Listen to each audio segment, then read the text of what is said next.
Welcome to the Oaks Podcast. I'm your host, Travis Hall, alongside my wife and co-host, Ingrid. On this podcast, we talk about all things real estate, entrepreneurship, business, faith, family, you name it, we talk about it, and how we do it all as an equally yoked husband and wife team. We are glad you're here. Thanks for listening. Enjoy this week's episode. What's up, and welcome to the Oaks Podcast. I am Travis. This is Ingrid, and today's episode is going to be another good one. Yeah, I'm excited to talk about this. Yeah, I'm excited too. This one, I put our AI assistant, Miss Nora. Our agent. What is she called? Yeah, our agentic AI that we've talked about on the podcast a couple episodes ago. We talked all about AI. That was several ago, actually. But I put her to the test on this, and I said, all right, you know our podcast. Yeah, we've been doing this for over a year. Yeah, we're like in the 60s, episodes in the 60s, which is awesome. But I said, you know our podcast. Tell me what to talk about. Mm-hmm. Use your AI-ness and go research what do the people want to hear? What do the people want to hear? And so today, we haven't really really studied this. And so I'm like, all right, let's just see it. Let's just for fun, let's just see what AI has us talk about. It's interview style, you and me. AI, Nora, thinks based on what we've talked about and based on the algorithm, mostly probably YouTube and maybe search it, I don't know. It says we should talk about, are we building a life or just feeding the machine? Which is cool. So it's in line with Yoked and entrepreneurship and all things. So before we start, how are you? What do we got going on? Oh, so many things. So many things. I know. It's been so sunny here and delightful. Like it's snowing in Denver. And gotta love it. You love a late season snow, but I also love that is not the case here. We've been kind of fixing up some outdoor areas around the house, which has been fun. Yep. We're still rocking our health goals. Yeah. We've been on a journey, and I mean, obviously, I'm wearing like athletic wear. The audience doesn't care. Yeah, they don't care at all. So yeah, it's been fun. Yeah, it's been a great time in Coeur d'Alene. Like all the trees are in bloom now. It's just beautiful. Mm-hmm. We're excited. We, proud owners of our RV park, Pelican Landing, that we've talked about. Yeah. It is rocking, and we have another one that we are set to hopefully close on next week. Yep. Which is awesome, down in Texas. I know. I fly down in a few days to go meet the tenants, walk it, close, do everything. Yeah, so that'd be good. It is awesome. And for me, it's just one of those things, like if you put your mind to something and you keep focusing on it and you keep focusing on it. And like we talked about with the Savoys last week, like if you really keep your vision aligned with what you want to do, like we got from Think and Grow Rich, like it's amazing how life bends toward that. Yeah. And so that's, I mean, in the episode today, I mean, talking about vision has just been like a new theme, I feel like, for this like phase of entrepreneurship we're in. So yeah. Awesome. Vision coming to fruition. Yeah, it is. It is awesome. It's almost, we're getting close to summer. We have all the camps, all the things, all the trips. Mm-hmm. It's going to be awesome. I love it. Yeah. All right, let's dive in to Nora's. Are we building a life or just feeding the machine? Okay. Are you ready? I'm ready. Okay. So when you hear feeding the machine, what does it make you think of in our life right now? I think that's a great question. When I think of feeding the machine, I think of specifically our real estate business. And it's like, I think of inputs is what I go to. I think about what is coming in and are we churning? Is it constantly churning? Are we putting enough inputs in? So leads and, like dispo, all the things that we focus on. Mm-hmm. Like if we add a tool, if we add something, is it feeding that? Yeah. Yeah. What do you think? I think, I mean, you think machine and feeding, you're like, okay, inputs. I do think of like the calendar pressure, and like out here, our calendar pressure just is not as high. So there's some aspects where I would say we're not feeding the machine ever since we moved. Like we've not been feeding the machine, but then I know the like emotional and mental capacity, and it it's not on autopilot anymore. Right. Like in Denver, like very autopilot. Like we had our business sectors. Um, to me, this is like a lot more creative and entrepreneurial, but it also takes a lot more brain and mental power For sure. to like take action and execute because you can sit there and easily say, what do I do? Like, what am I supposed to be doing? It's totally random, but what do you like visualize when you hear the words feeding the machine? I know what I visualize immediately, which is funny. So I'm kind of curious, like, what you think, what do you visualize when you hear feeding the machine? I think of like putting cash in, or like putting coins in at like a Coinstar back in the day, Okay. or like a can. Like my grandpa would always have like Coke cans. Yeah. Like You saw the millions of Coke them. cans, and the grandkids would go and collect them, and then we'd take them down to Safeway and we'd put them in the can crusher and get our dollars. That's so cool. I know. What do you think of? Mine is not that. I feel like it would Oh, be. Mine, I think of the scene in the Titanic, the movie The Titanic, when they're in the coal steam engine or the engine and they're feeding the coal into oh, the actual fire, like stoking it, and like it's just like just going. I immediately think of that for some reason. fascinating. That's why I asked you because I'm like, that's where my brain went. I'm like, that's not at all what we're talking about, but that's where my brain went. That's awesome. All right, cool. Let me ask you the next one. Okay. How do you know the difference between a healthy drive and just chasing the next thing? Yeah, I like this Good job, question. Nora. This is a good question. So I definitely have evolved in my thinking of entrepreneurship where I think there are some people that are just preconditioned to it. And I think it can get a bad reputation because it's like, oh, high burnout and drive. I mean, even in the corporate world, you hear of like executives and CEOs and you work so much. And it's like some people, though, just have a high capacity and they just carry a workload like more efficiently. They're really driven. And that's just like the way God made them. Hmm. And so I truly like, for me, the difference between a healthy drive and chasing the next thing is contentment. And like, why are you driven or why are you chasing it? And just being at peace, like with whether or not you get it, if you're content either way, Yeah. then it really is a healthy drive versus, just desire for more, more, more, more, more. What about you? No, I love it. I think the contentment piece is key. And that goes back to like, I vividly remember like Financial Peace University and talking about that last week. And Mm-hmm. I thought Dave Ramsey was always great at explaining that and like really kind of squashing the idea of like you can be highly motivated and content. It just Yeah. takes intentionality. Yep. And the book we just read really helps with that too. But like, I think it's easy to confuse movement with progress as an entrepreneur. Mhm. And so ensuring that the things you are doing are actually creating progress and not just like noise so you feel like you're productive. Mhm. That's a really easy place to get stuck, at least for me. Oh, it's that is like my daily scenario of like, am Yeah. I moving the ball forward or am I just getting busy work done? Yep. Absolutely. And I mean, I honestly like with AI, like, and like trying to be a self starter and do it myself.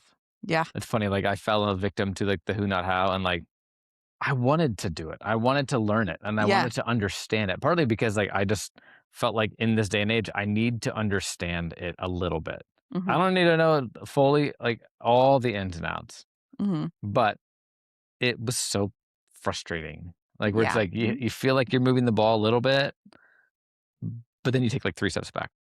Well, and that's where it's as an entrepreneur, like you have to really learn to stay in your lane because you do want things done Right. and you want like action and like you wanted it done yesterday. Hmm. I'm going to pick on you. Like Travis has decided that the best use of his time might be to purchase a drone, learn to fly it so he can go take photos of the RV parks himself. That sounds like a great idea. I know. And I'm like, okay, if you just want a drone, I get it. Like, this is a great excuse and we can write it off on the business. Right. Like which Done. is true, and I And did that's buy one. did you really? Yeah. Okay.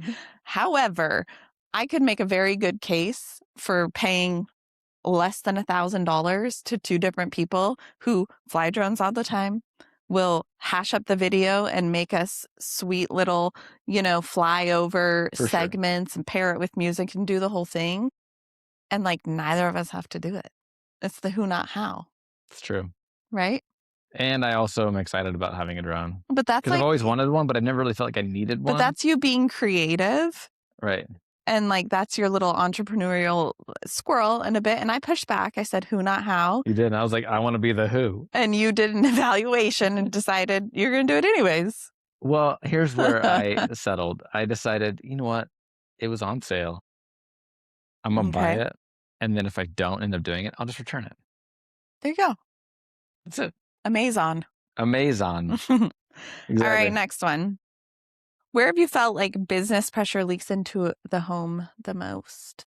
Man, that's a great question. I feel like for us right now, it's always been, this, for us because we work together, we're both self-employed, and it bleeds over so easily and so Mhm. naturally, it's just finances. Yeah. Because for us to live, obviously, as a family, we need our business to be producing Mhm. income. Yeah. And so I feel like that is that and like the calendar rub, which it has been, but it's not currently. We've been doing a great job of like blocking, Mhm. and really prioritizing. Honestly, like Pace has helped us a lot, Pace Morby, with Yeah. really like what are our non-negotiables as a family, and Yeah. like those immediately bleed over into work. That this is family time, well, for whatever it is, Yeah. and so, but I think that's an easy rub. Um, Mhm.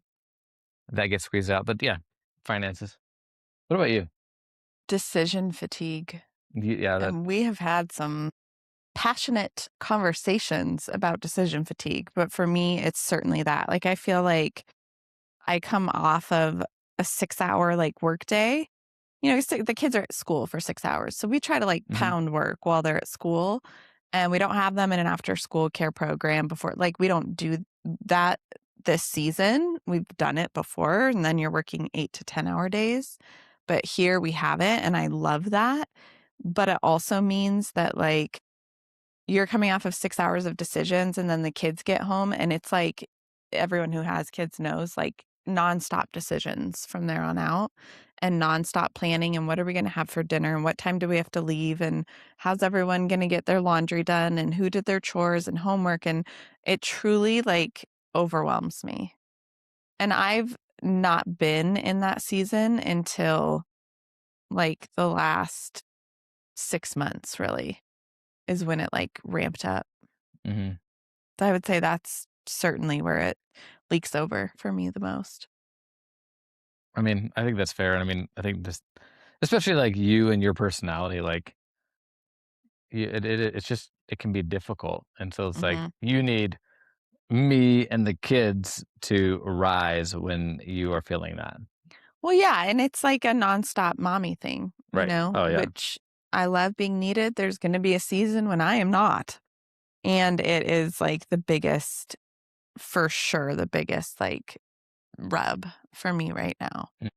Well, and it's funny because like, the kid I mean, Anders especially, God love him, like, he'll ask me something, and this drives me nuts. He'll ask me something, and if he doesn't get the answer he wants, he immediately just, like, goes, and he's like, "Mommy." Oh, and I Like, could be in the shower. you could be literally, like, right next to me. Yeah. Ugh. That and, like, he is in the why. Why? Why? Yeah. Why? When And I'm he's in like, this "I'm phase gonna of being lose my defiant, this is lid." not to do with the decision fatigue, but where he's like, he'll just at times be like, "No." Yeah. I'm like, "Dude, no, I need you to do this." "No." No.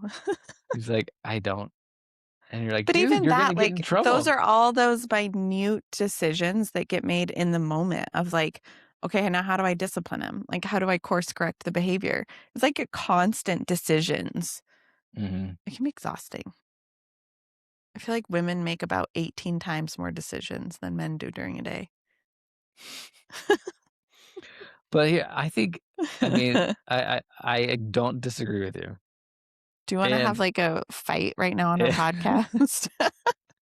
and I feel like just the way men and women think is just different, It is. you know? It's so It's different. like I have a response or a thought, and it's like, that's it. And Yeah. you, like, for the same response, it's like, "No, it's this, all the way If down this, to then here." that. If not And I that, was like, then "You're this. like a You real got a life Zapier," decision and I'm just tree. like, "Yes. Simple. No." Alright, let's move on before we fight. Okay, what are you most afraid would happen if you slowed down? Oh, interesting. Most afraid if we slow down. I Mhm, think I'll answer it two-part because I think it's unique, our experience having been here almost a year mhm. and, with an intentional year of slowing. Yeah. I would have thought you asked me that question, like, 2 years ago, we would stop building. If we Mhm. slowed down on purpose, we would stop growing and reaching for our goals, Yeah, which in some ways is true. sure. Um, Then uh, you just go into maintenance mode. yeah. Um, but I think even deeper than that, I would feel like I would be not living up to my full potential Mm, if I slowed down.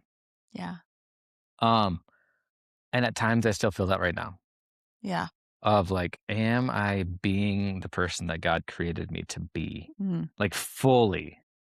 I know he loves me, yeah, but like, I think I always have yeah. that like, I can do more. I think that's, like, the responsibility piece of any, like, steward of the Christian faith, which Right. is, like, you get to heaven and it's like, why didn't you use all the gifts? Hmm. Like, you were supposed to go change the world over here and you just, like, decided to, like, play safe. But what's funny is that's true. And there's the gift of slowing down and the Yeah. gift of Sabbath. Mhm. It's like, and the responsibility of that. And like, do we do that every Saturday? No. But No. we are doing so much better now because of where we're at in our season of life. But it's like, if you can slow down for at least a little bit, Mhm. you'll be surprised at how much you crush it Yeah. when you're working. And I think just go live like Chick-fil-A. Right. Like, honestly, like they are a good model of like they're closed 52 days a year And they and crush they crush more than any other competitor fast in food their chain. industry. Yeah. Why? Right? Man, they're great. They're a near perfection whenever you go there and they're happy to be there and like they crush Yeah. and they have a full day rest every Mhm. single week. So, kind of a tangent, but so I think now, I mean, that still goes the same if right now, if I was to slow down now, I have been in a season of slowing for almost a year and I know like I I'm not as concerned. I still want to make Yeah. sure I'm fulfilling my purpose, but I've still in the last, several months I've seen things keep building and building even while we're in a slow season. Mhm. And so there's not as much worry or fear there. Mhm. What about you? I mean, I've been thinking about this, and this is, like, my vulnerable moment, but if what I'm most afraid would happen if I slowed down is I'd lose control because I like having my hands in everything every day. Like, I like the, variety of what we do. Like, I understand people are supposed to have their 1, 2, 3 pillars, and we're like, "We're gonna do all 15 You're like pillars." 9. But I'm like, "That's just the way we're wired, and it might not work for everybody, but it works for us, and it's the way it's been for our business." And, I mean, the monotony of some of the W-2s I've had where I'm just, like, bored out of my mind, Mhm. like, I I like that part of it, and I feel like every time, like, I slow down, I feel like I start to get anxious where I'm like, "Oh my gosh, someone else is making the decisions," or, like, someone's not making the decisions, like, Yeah, something's not being something's not being done and touched, yeah, and I'm not informed, and it's like it's a control issue for me. interesting. Mm, I mean, that's so yeah. real.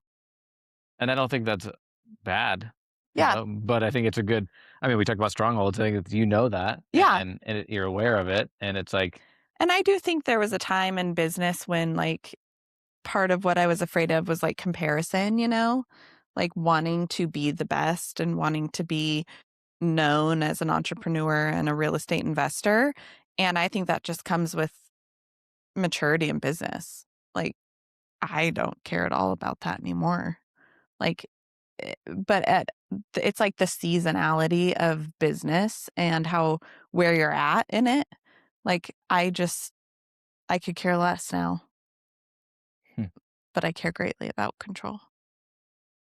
Why do you think that? Like, why do you think like it's rooted like as you need to like the feeling of needing to be in control, or at least not be in control, but have like it's like for your own sake, have control of the pieces that you are in charge of.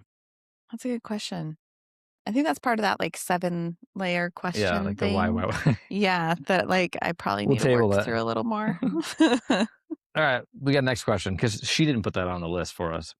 Um, do entrepreneurs sometimes say, "I am doing this for the family," without asking whether the family actually wants the cost? This is so good. Yeah, I truly like this is I mean a stick On the pause. I don't think it's just entrepreneurs. I think it's no. this is a statement for anyone.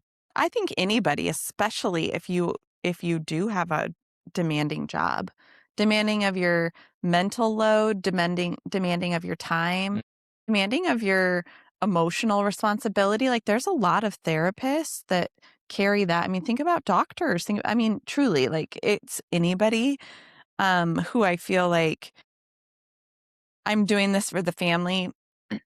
I just think is a really bad excuse personally.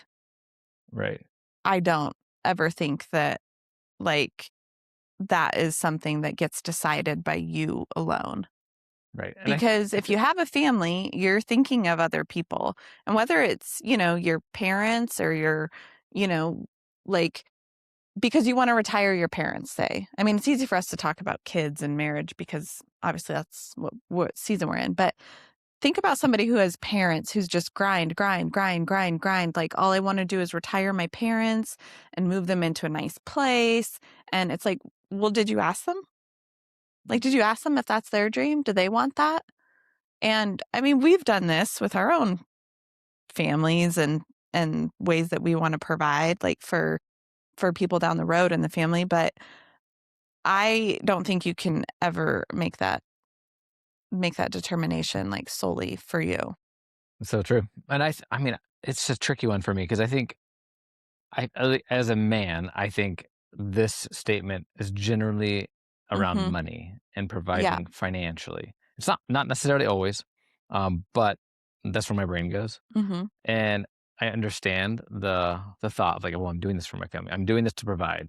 Mm-hmm. But it's like if you hear all these stories about like someone that's super successful in fill in the blank. It doesn't matter what it is, but they spent every waking hour crushing it and making tons of money, whether it be in their own thing or in a career. And then they get, their kids are, high school, growing, college, and Mm-hmm. they're like, gosh, I missed it. Like I missed my kids' ballet, soccer, Yeah. homework, bedtime. They made a lot of money, Yeah. but they didn't know their kids at all. Yeah. And so obviously this is siloed to just like kids lens, but for me as a dad with little kids, like it's just not worth it to me. Mhm. I want to live comfortably and have a good life. Yes, but I don't want to do that. I want to work so hard so I can have so much money if that means I don't get to be with my kids right now Yeah. because they're changing every single day. Well, and they say that kids spell love Time. Right. That is the only thing that matters to them right now, and, like, you can't get these years back, but I also think, like, it's the idea of the integrated life, like, instead of being so siloed, like, we very much share the entrepreneur life with our kids so they do fully understand, because when they see me on my phone, I'm fine with saying, like, "Mommy's working right now. Like, Right. this is really important. I have to get back to this right now. I'm not, on social media. I'm not on a game." Like, and I mean, not to pick on anyone, but, like, they see their grandparents on their phones. That's what's happening. Like, it's just a different generational thing, Hmm. and so putting context around it, I think, like, with your family and your kids, helps. Yeah, it does. While also, like, one of the biggest prices I think entrepreneurial families pay is the feast and famine. Yeah. I mean, there are really hardy seasons and then there's really challenging seasons. But I mean, at the end of the day, like, I'm doing this for the family, I think is just a really bad excuse. I think the question, like, it is like, you need to talk about it with the family. Yeah. It's like, hey, like, obviously, you as the adult and your spouse, let's just say in this example, like, you need to make the decision. And that doesn't mean that that you have to say no to every single work thing or like a work trip. I mean, I'm Yeah. leaving, for a week and it's a long time for me and Yeah. it stinks, but it is for us and our family. And like, it is a price that we're willing to pay. Well, not to get like, I just thought of this, not to get like too feminist here, but I think it's the same question when you say, like, well, I have to bear the children, I have to take maternity leave. I have to breastfeed. It's like, no, you get to. Hmm. You get to do that. You were designed to do that. I am a woman. I'm designed to carry a child, to breastfeed a child. Like, I get to do that. Does that mean that I get 9 months or, however many months less at my job? Yeah. And like, that's a beautiful thing. Like, you are designed to be a visionary and an entrepreneur. Someone else is designed a certain way. Like, Hmm. you get to be that way. You don't like, it's not like a burden. Right. You got to shift the way you think about it. I think if you're an entrepreneur saying, I have to do this for my family, no, you get to do it for them. You do. Yeah. I get to. Yeah, exactly. Hmm. Good question. I like it. Right. Okay. Last one. What would it look like for the business to serve the family instead of the family serving the business?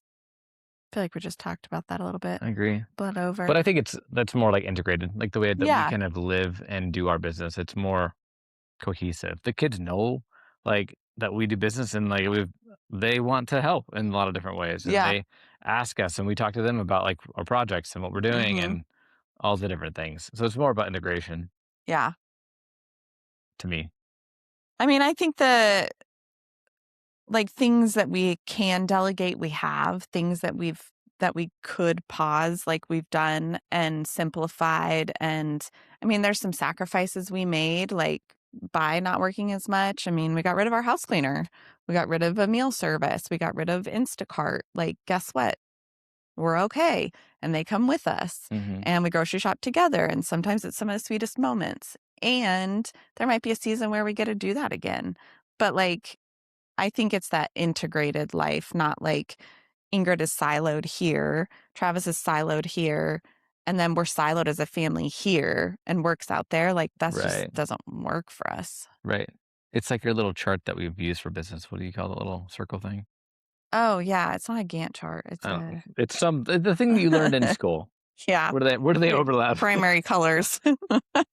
The color wheel. No. But I mean, we've used that several times, and it's super helpful. It's like, here's this area of business, here's this, and like, okay, this is yours. These are our lanes, but Hmm. these are where they intersect, and it really helps. Yeah. And Yep. that's the integration piece. Yeah. But yeah, it's awesome. Nice. I like that one. Yeah, me too.